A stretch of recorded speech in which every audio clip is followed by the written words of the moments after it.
জানো, আমার মন খারাপ হলে আমি কি করি? বারান্দায় গিয়ে সামনের মাঠটার দিকে তাকিয়ে থাকি। সবুজ ঘন ঘাস, তাকালে মনটা একেবারে শান্ত হয়ে যায়। বাহিরে যেহেতু যাওয়া হয় না, এটাই একমাত্র সমাধান।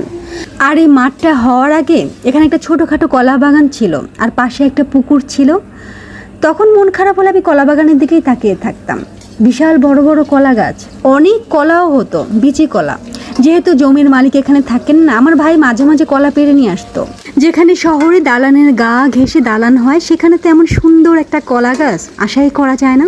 আসলে রাস্তার সমস্যার কারণে জমির মালিক এখানে তার বাড়িও করতে পারছিলেন না। তবে 2018-19-এর দিকে কেউ একজন আশেপাশে সব জমি কিনে নিয়ে তার বাড়ি করা শুরু করেন।